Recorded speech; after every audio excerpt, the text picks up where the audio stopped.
Welcome to the Coming Home Well podcast, the show that educates, supports, and advocates for the veteran community. Your host, Dr. Tyler Piron, U.S. Army retired, will bring you exciting conversations with amazing guests about resources, research, and military history, all geared to helping our warriors to come home well. Here's your host, Dr. Tyler Piron.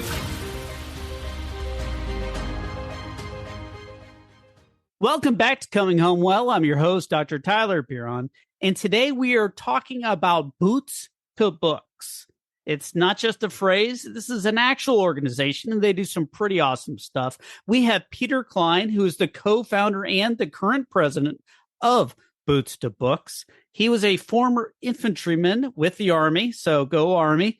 But I'm going to be finding out exactly how you go from infantry to books. As we know that in the infantry, there's this wide delta. Everyone thinks of them as like, oh, they couldn't get a real job. What I found is that most of our infantry friends are pretty darn smart. They want to go do Army stuff. And so they join the infantry. I'm sure we're going to find that out with Peter. Peter, welcome to the show. Thank you so much for having me on. I think that intro was a perfect caveat to the rest of the show and my story of the stereotypical infantryman and kind of trying to break out of that and help some others do the same. I've always found that our infantry brothers, they have a reputation. They're the dumb infantry. No, it's much different bell curve than you would think. I found that there's a lot of really smart, really athletic folks that join the infantry because it's quote unquote the real Army. And they want to go out and do Army stuff. And the infantry is like, that's all you're going to do, except for the millions of days on Red Cycle doing all sorts of details and all sorts of other things. But that's why you join, is to go do Army stuff, as opposed to go be a cook and learn how to cook or whatever. Not to diss any other jobs or MOSs, but yeah, if you want to do Army stuff, you go combat arms. Definitely. So we have Boots to Books. Tell me about it. Definitely. Yeah. So Boots to Books comes out of my personal struggles in my transition, doing a lot of the things we now advise people not to do in their both job and education search. So the short and fast version of it is we help veterans and their families attain competitive education and employment opportunities. Nothing we will ever do or have ever done will or has cost a cent to anyone who's used it. It's always free. That's for both the companies that come hire veterans or military spouses from us and those that use our services. So what kind of services are we talking about? Definitely, yeah. So they're structured in kind of multifaceted way. And that's a really overcomplication of what is soft skills, hard skills, and then bringing those together to get hired. So soft skills, what I mean by that is each month we'll have an event that'll range from either a career roundtable, where we have people in 15 different roles share their industry, share how they got that job, what their day-to-day looks like, what they hate and love about it, and if they're open to network and help somebody else land that same role. Another example is a recruiter roundtable, where she'll screen share and walk through a resume, give tips on it, advice. And so the goal of those monthly soft skill events is really to make that translation from military to civilian and help with the job search and education aspect, a little bit of just knowing how to do it. Then there's kind of the hard skill portion. What that is higher education assistance, which can manifest into help with textbooks at the beginning of semesters when your benefits fall short. If you need help with your application, you need review or you need the fee covered and the school won't waive it, we can help. And then also when students are looking at the GMAT, GRE, or LSAT test, we can cover their test preparation at no charge. And so that's the higher education portion. The other side of that is professional certifications. So everything from Lean Six Sigma to CompTIA Cybersecurity to Agile Leader, Wall Street Prep Financial Modeling, and Excel. So the goal of that soft skill portion is to help make that translation. The hard skill is to give you some hard backing on your resume of, I've completed my education in this, I've been certified by an accredited institution in this. And those two kind of aspects of the job hunt come together in an opportunity to get hired by a great company. And so periodically throughout the year, we have virtual hiring fairs. The last featured Amazon, Oracle, Accenture, and 14 other companies. We have Accenture, Adobe, Raytheon, some really great companies. And what those events are, an in the browser event to where you log into this website, you create a profile for in advance, takes maybe 30 seconds, and you go in and it looks like you're in an actual virtual hiring fair or an actual hiring fair. So there's the lobby, you can go in and listen to keynotes throughout the day. You can go visit virtual booths for those companies I was mentioning, like Accenture. And at those booths throughout the day are recruiters, most of which are veterans or military spouses themselves. And they'll be ready to live chat with you throughout the day. And so you can literally go in and have a live conversation with a recruiter relevant to whatever role you're interested in at that company. And the attendance at this fair is limited to people in the military community. And so the goal is we've prepared you with, you can present yourself well, your corporate lingo, you've got your resume and cover letter well, maybe you've gotten a certification from us, you've gotten help in higher education, then you get put in front of a recruiter in a really advantageous opportunity to get hired. And that is the full life cycle if someone were to follow all the way through. So that sounds like a great mix. So the soft skills, like how to write a resume or how to present yourself. I mean, I've been out of the military for a good while now, and I really always get confused or like, what do I say? And it also depends on the audience. If you work for the federal government, they want these very long, verbose resumes that detail like, oh, I used Microsoft Excel. Of course you did, because, like that's what you have to do. But they expect it. If it's not written down, you didn't do it. Whereas most civilian resumes assume you know how to use a word processor. So we have the education part. I think that's a great foot stomp. Because some of the things you guys talk about, like how to decide to get a major, like that's much more in the weeds than a lot of organizations go. How did you guys say, hey, this is a need that needs to be met? Definitely. Yeah. So I think kind of like I said, or alluded to in the beginning, is Boots to Books came a lot out of my personal struggles when I was getting out. And so leading up to my transition date, I had competed in some competitions, got some awards, all these things that kind of led to this fallacy in my head that when I got out, I would get any job I want, get into any school I want. And so I did the things that we now tell people not to do, like blanket resumes. I didn't network towards my dream role. And that really kind of crippled my job hunt. And so the help I got from a friend, my now co-founder, Aubrey Sine, he would meet with me every week. We would look at roles. He'd be like, that's not something you actually want to do. He'd look at my resume and say, I have no idea what an NCOIC is, nor will a recruiter. He'd read my college application essays. He did all this amazing stuff for me. And Boots Books was inspired off that really kind of personalized, accessible help he gave me. So relating that back to just picking a major or looking at schools, the two really great things we can offer is one, clarity in the sense of backwards planning. That is something that was huge for me in the sense of what do you really want to do? How will this help you achieve it? Because if you want to go work in financial services, for instance, and you're a history major, that isn't the best route to it. Now I'm working in financial services in a political science major. So it's a shot at myself a little bit. It's changed throughout the degree, but the goal is to help people backwards plan to what they really want to do. I mean, a lot of time it just takes asking that question, is this leading to what you want to do? So that general studies degree may not as useful as you might think it might be. Like, yeah. I need to check the box to get a college degree. That's the quickest, fastest, easiest. But if I want to go design computers, that would not probably be the way to do it. So getting that counsel and advice of these other fields may be better for you.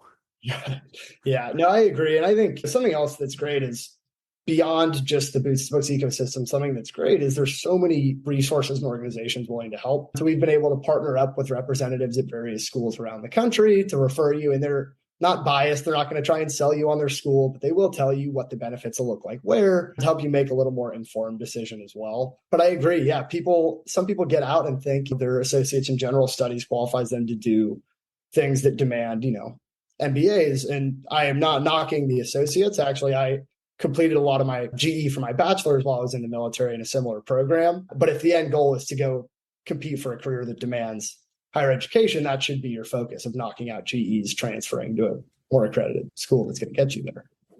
And getting all the credits you can and getting towards those goals, those are incredibly important. But knowing what that end goal and what that backwards planning looks like is so important. I've seen that with myself. I see that with a lot of people we hire. People think that, especially, I know folks, I'm thinking back to my time in the military. Everybody that was getting out, first, second enlistment, all thought they'd all be making six figures, right. A high school diploma, but I have this thing that's going to make me all this money. And the reality is there's a lot of competition out there, and your military service counts for a lot, but it's not everything. And being able to translate it.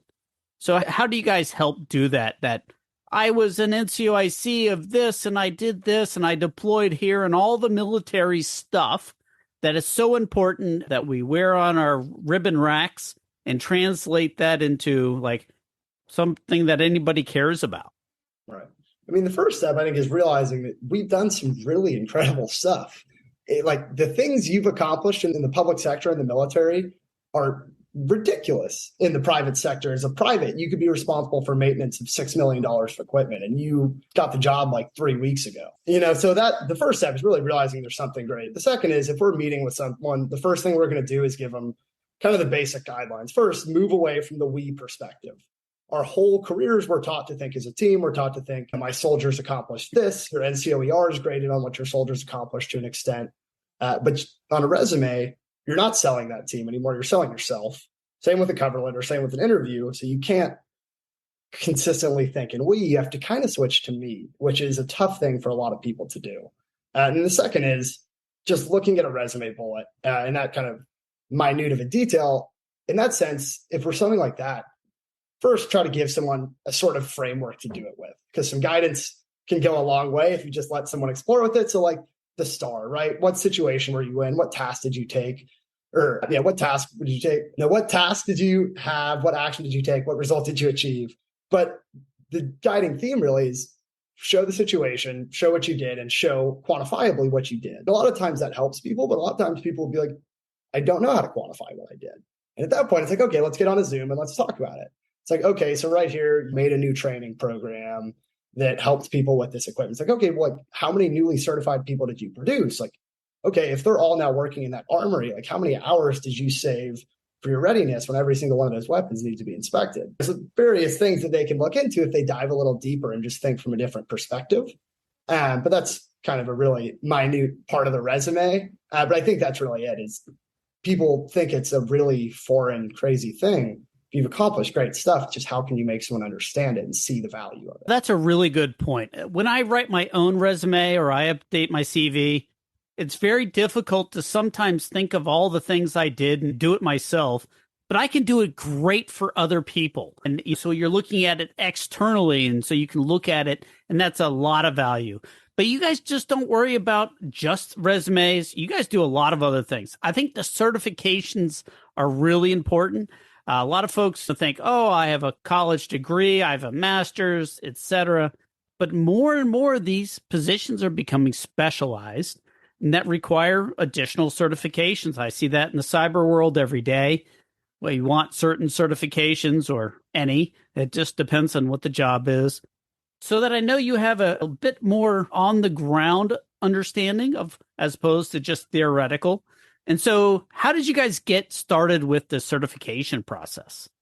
Definitely, yeah. So when we had first gotten our 501c3 status following March 2020, one thing we're really happy with is we're a small, lean organization. And so we're really adaptable to demand, which is great. And we were much more at the time because we were really trying to gauge where demand was still at the time as a new organization. And there were so many people separating from the service and looking at IT and cybersecurity, which is funny you mentioned kind of hyper importance that's being placed on certifications right now in cyber. And so we linked up with a couple of folks who are working in cyber to try and help veterans break in. We had a good platform and they had a good message. Let's combine the two and get it out to everyone. Then we realized more and more we were getting these people who may have even worked in the Army Cyber Command or had very relevant experience, but didn't have a very basic certification in cyber, like Net Plus or Sec Plus, which are I'm not a cyber specific person. They're pretty basic stuff. Right. And they couldn't get a role because that was a hard requirement, regardless of how many years of experience you had. That's a hard requirement. And so we're like, okay, well, that's a barrier we could remove. The exam vouchers are a couple $100. The prep for it's another couple $100. Like, that's something we could help with. And so we started looking into it, realizing it was more feasible, and put on our first course for CompTIA and Lean Six Sigma, I think in August of last year is when the first one was. I think August. But regardless, we realized there was that big demand. It was a pretty easy thing to fix. And these people really want it. It's a monetary barrier in the way right now. So we could take on people in scholarship to do those. And that quickly expanded to project management. People were looking for people certified in that, in Agile, in Scrum. People wanted someone who's certified in financial modeling, who's done Excel work. And so all these various opportunities kept coming to us. And we still tell our volunteers, if you see some certification popping up again and again, bring it to our attention and we'll look into it. At least do some due diligence. because that's a really easy way to make an impact of giving someone, we're not the certifying authority, Boots to Books. The Six Sigma Global Institute would be, for instance, but it's a really easy way to help someone's job search of saying, not only can you kind of translate your military to civilian experience and saying what you've done, but now on top of that, you've got a certification saying you're certified in this kind of private side leadership technique or project management technique, which I think has been really helpful. So you touched on employment a little bit. I was blown away by these big names that are showing up to your virtual hiring fairs. How in the world do people participate in that? Yeah, definitely. So from the employer side, it's pretty easy. If they reach out to info@boots2books.com, it's free. Our goal is to remove the barrier from hiring veterans. We are funded by private grants. We don't charge employers to come hire. We want them to come be present and see this huge, amazing talent pool we have. So that's as easy as an email. We can talk from there. Setup's very quick and easy to get a booth going, even for a non-technical guy like myself. Candidate side, if they go to boots2books, the number 2.vfairs.com, or they just go to our website, it's on the homepage. Our website's boots2books.com. They can sign up for free. The event's completely free. And before the fair, so the fair's October 13th, October 7th, we're having another event. If they sign up, they'll get emailed all this info with a career coach and a Google recruiter to go through their resume, go through hiring fair best practices so that 6 days later they can go in with that fresh knowledge ready to get hired. See, that is the best part about this, is the being prepped for it, because you can find dozens and dozens of military recruiting fairs. I think it's that preceding step of this is what you need to do to know and how to participate. I think that's your special sauce. Yeah, I mean, I think it's definitely worked well. I'd say the candidates that we've had, because they're names that we just see repeatedly, that'll come to all the resume reviews, that come to the Career Expo. And then we get reached out to by Career Expo speakers like, hey, this person's networking with me. I think it's great. Those are usually the people that'll come to the fairs and do great because they put the effort forth and gotten the backing. But yeah, no, I completely agree. I think that is a way that we can really help people, is it's not just a singular thing. It's a really holistic thing of, we want to help you with your soft skills. We want to help you get that hard backing. And we will kind of walk you into this situation to talk to a recruiter. From there, it's on you, of course, but we'll do everything we can in the whole realm to get you there. So I do have a question. How in the world we've talked about like how you go and participate, but who is eligible to participate with Boots to Books? Great question. Yeah. So any military connected, so veteran, active, transitioning, and any dependent reservist, it's completely free. If anyone who reaches out or gets certification will have to submit some proof of service, but there's a variety of things that are acceptable, and we work with every single person to kind of get them through it based on what they have. And most everybody has something. Yeah. So is there any restrictions on eras? I know some organizations serve Vietnam era, some serve the older generation with Korea and World War II. Some just serve the global war on terror era. Is there any restrictions that you guys have? There are no restrictions. That's a great question. That's actually the first time I've gotten that. No restrictions. I would say the majority of the folks who have reached out are from the global war on terror, but we'd be delighted to be able to serve a Vietnam veteran too. It's 20 years of constant warfare, so I think that's probably your largest cohort. They're also the ones most likely to be working, so that sort of tracks. Yeah, but definitely there is a challenge, especially with the older folks that are trying. They've served for either they retired or they got out many years ago, but they're still not fully and gainfully employed. And so that's why I always ask, because sometimes people want to transition. They got out of the military, they went and were doing construction or something, and that's a real difficult job. But they've always wanted to do this other thing. And how do you transition after you transitioned? That's always the next step that's even harder, I guess, because you're not in the prime market of where folks are aiming to assist. And that's why I ask. What are some of the challenges that Boots to Books has faced? That's a good question. I think that a big one, I mean, it's one that I think every nonprofit will face, is kind of the fundraising dilemma. I mean, I've had a really unique opportunity to consult for a bunch of other veteran and non-veteran nonprofits. And the way I describe it is, especially when you're first starting off and trying to raise money, when you get a 501c3, you need an impact to raise money. And you need money to make an impact. And so how are you, like, what are you going to do? And Chicken and egg going on here. Right. And so obviously our solution to that was trying to find the lowest cost, highest impact programs we could, which looked like a lot of application review, paying those application fees, which weren't enormous per person, and really doing more intensive time consuming work with each person. And it paid off because when the time came to get our 501c3, we got some generous donations from a couple foundations in the Bay Area.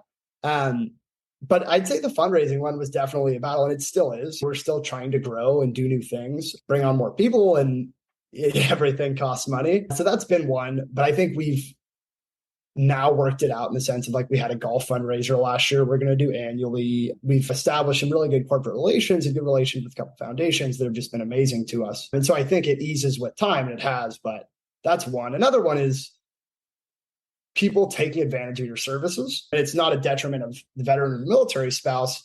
It's just the reality of us being a new organization, because it's a big time commitment, especially if you're going to do a certification course. That takes a lot of time and effort, especially if you're going to pass the test and get the certification. And so even an event, a 1 hour event we might have, for people who've never heard of Boots to Books, they might not want to take advantage of it because they might not know exactly what it is, or if it's the best use of their time, whatever it may be. That also is eased a little bit with time. That's one thing, is just sometimes you'll put out something like, hey, I want to pay for you to get certified in whatever you want. Like literally something almost as crazy as that, right? And you won't see as many people take you up on it as seeing posts complaining about why they're so expensive recently.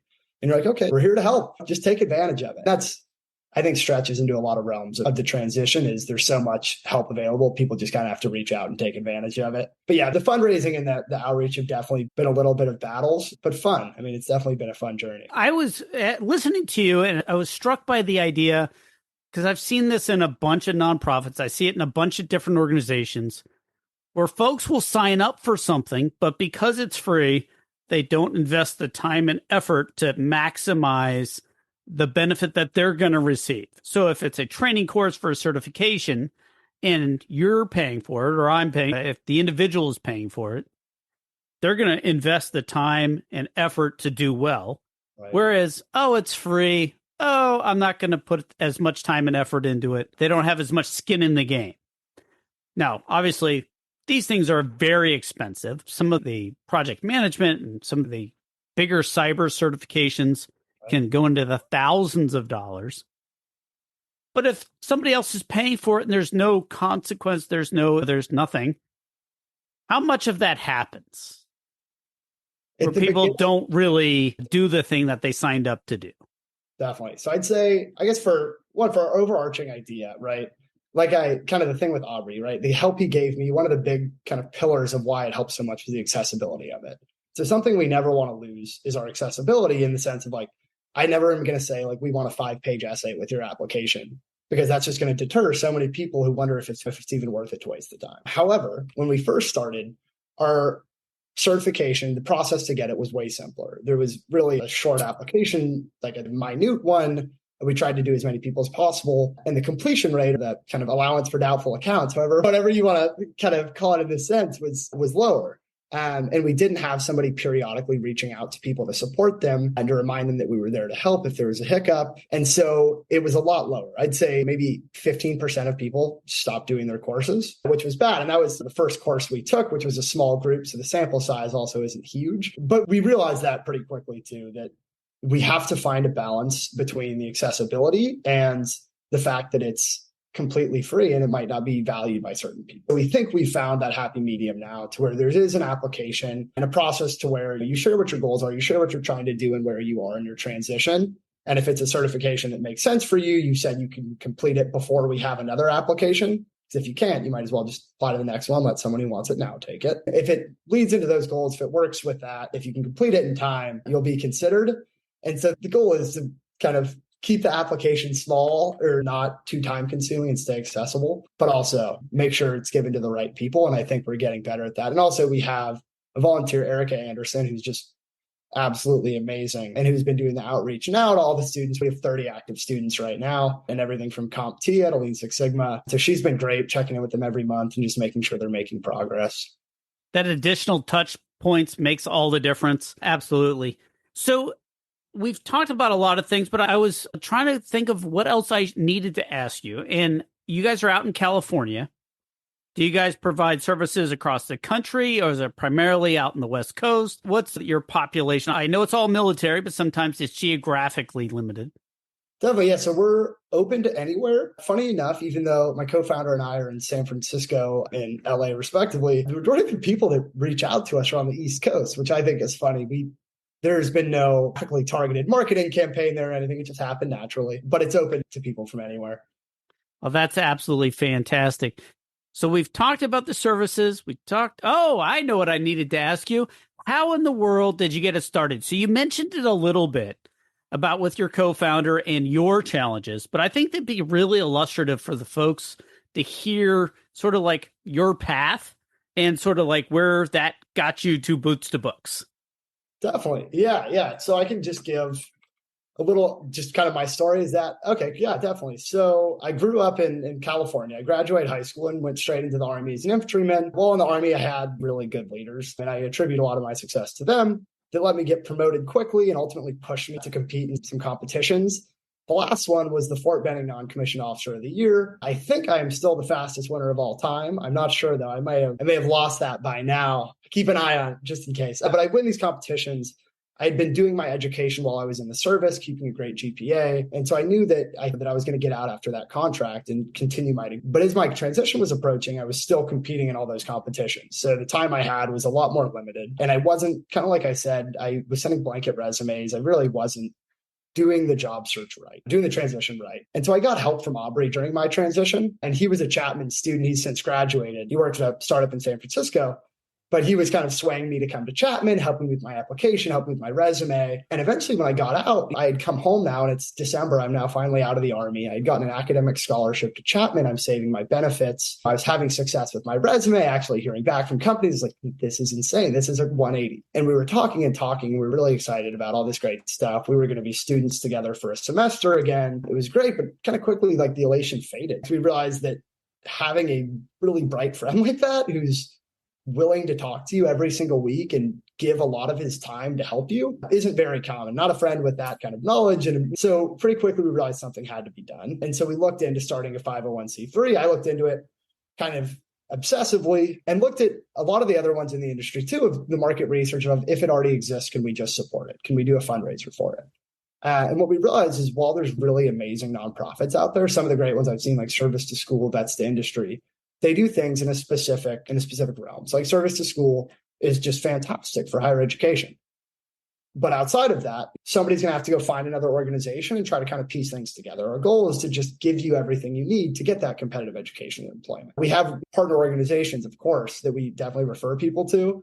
The goal is to kind of give them that mecca, for lack of a better word. But yeah, so that, when I got out, I obsessively looked into that. Eventually, I got an EIN, kind of did the forming of the legal entity in the state of California, the application for a nonprofit, Form 1023 with the IRS, got approved. So that's December. All of our applications are in. We got accepted into like a nonprofit incubator program almost. So our executives got to do one of their kind of like their fundraising coaching and a bunch of their other compliance and trainings they had. It let us start fundraising right when we were founded, which was nice, through a fiscally sponsored project under another 501c3. And so that continued till March, which was great. And that whole time, December to March, we were really focused on the higher education portion. It hadn't shifted to employment just yet. Then March, when we got our 501c3 status, I had been writing letters to the editor and doing like whatever guerrilla marketing I really could to just get the word out. And one of them got published in the Marin IJ. It was read by someone who wanted to sit down and have a coffee. We had a coffee, and he was actually representing a grant-making institution and wanted to learn more. And so that was fantastic and was a connection to a lot of other people in the Bay Area. And so when we got our 501c3, they made a couple really great donations, but we realized our end goal wasn't employment. It wasn't to stop there. It was to go do everything, help them land that eventual role. Not do everything, but to help them land that eventual role. And so from there, our programs really evolved into looking for who can help support these monthly events. And now it's grown to really, there's a community of people to where it's, if we need recruiters, a career coach, an interview prep person, somebody to just talk about what it's like working in whatever role, there's a big community of people willing to come on. And so it's really us facilitating the events and the information flow. But it's been great. You know, you mentioned something, and this ties in about networking, about how to find that right job, that right role, that next thing that is sort of like the culmination of what you really want as opposed to shotgun blast, but it applies a lot to what you're talking about here about how you got started. How do you help folks do that networking? Because it's so important for a 501c3. It's one of those things for first generation college students that don't know how to apply, what they're looking for when you're applying for like grad school. Like, what does that letter look like? I remember all these things trying to figure out, like, if you don't come from a family that has done these things, you don't have those resources. So you had your friend, your co-founder, which is, I'm sure, a great story how you guys know each other. I'm going to ask about that next. But in the meanwhile, networking, how do you guys do that? I know you have a number of different pathways. Definitely. Yeah. So, I mean, for people listening, the one thing to realize is that networking is going to seem weird at first, and there's just no avoiding it because the military was weird at first. And this is just going from one weird thing to another. I guess is one way to look at it. But the way we help is first, the realization that there's a lot of people willing to help. Pretty much anyone who served in the same branch as you, hopefully, if they see your LinkedIn message, will respond. At least anybody in the Boots Books network will.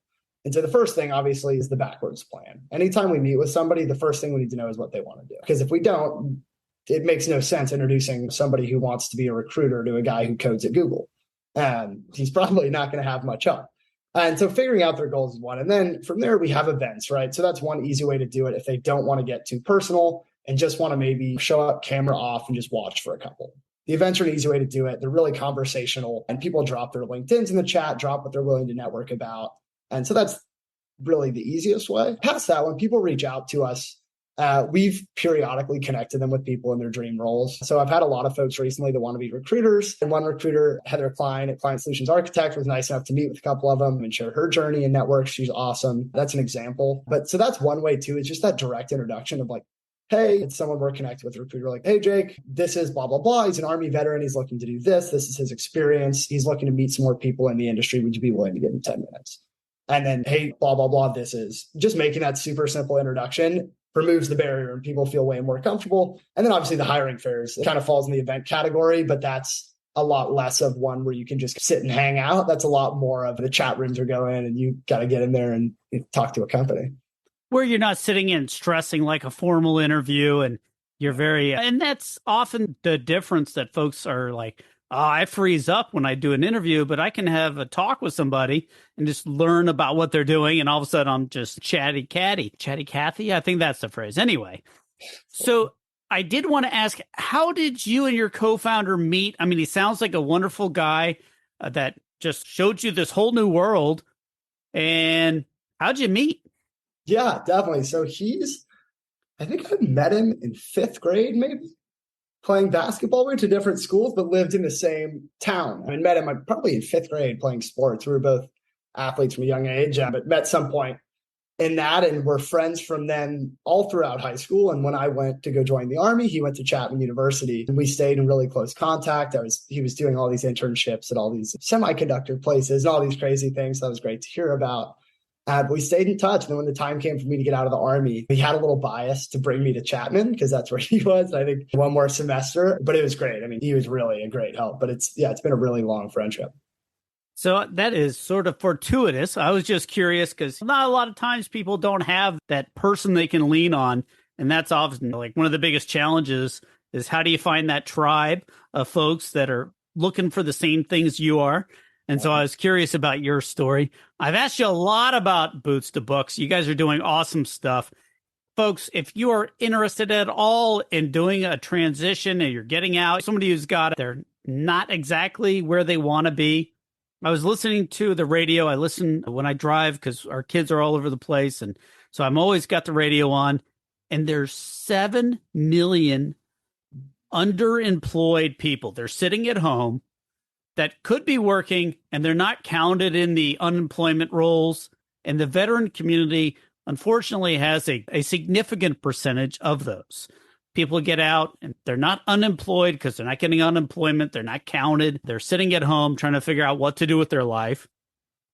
There's a lot of folks like Boots to Books that will help you to go find that ideal role and get you all the things that you need, whether guidance towards a degree, certifications, networking, hiring events, all the parts and pieces. Go check them out. It's bootstobooks.com.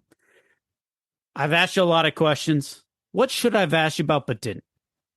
It's a good question. There's a lot of folks that seem to get frustrated or lose kind of hope in their hiring process.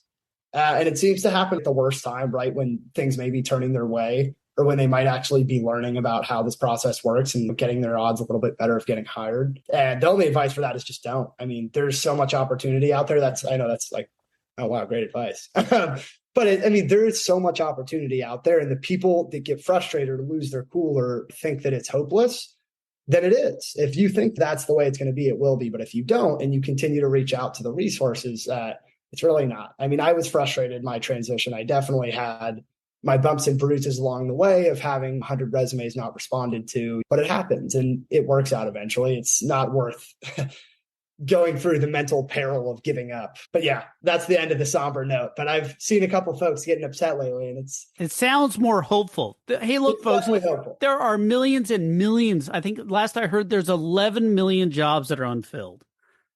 They're looking to hire somebody who shows up on time, knows how to dress in the appropriate uniform of the day, and do the right thing, which is like 90% of being in the military. I always joked with my soldiers that if you show up on time in the right uniform with a good attitude, that's about 90% of the requirement. You'll make it to E5 for sure. For sure. So, I mean, that's we think it's pretty tough, but it's not. It's just a different type of requirements. They're not written down, and you're not getting monthly counselings on how to do the thing that you're trying to do. And so Boots to Books is there to help sort of fill that gap, provide that monthly counseling. To use the analogy, like we do with the lower enlisted folks, that monthly, hey, you're on the right track. You need to fix this, adjust your resume this way, get this certification, whatever it is that you need to achieve your goals. We've been talking with Peter Cline. He's the co-founder and president of Boots to Books. It's a fantastic organization. Go check them out. If you're looking for certifications, if you're trying to figure out how to get your resume right, how to break into an industry, reach out to them. That's exactly what they're there for. Peter, I leave you with the last word, but I want to say thank you for joining us at Coming Home Well. Well, thank you guys so much. And anything we can do to support a member of the military community, we'll try to do. Go to boots2books.com. And thank you so much to Coming Home Well for having me on. Thanks for joining us this week on Coming Home Well with Dr. Tyler Piron. If you enjoyed this episode and you'd like to help support the podcast, please share it with others, post about it on social media, or leave a rating and a review. Follow us on Instagram at ComingHomeWell_BTS or on Twitter at ComingHomeWell. Thanks again. And until all are home and all are well, this is Coming Home Well.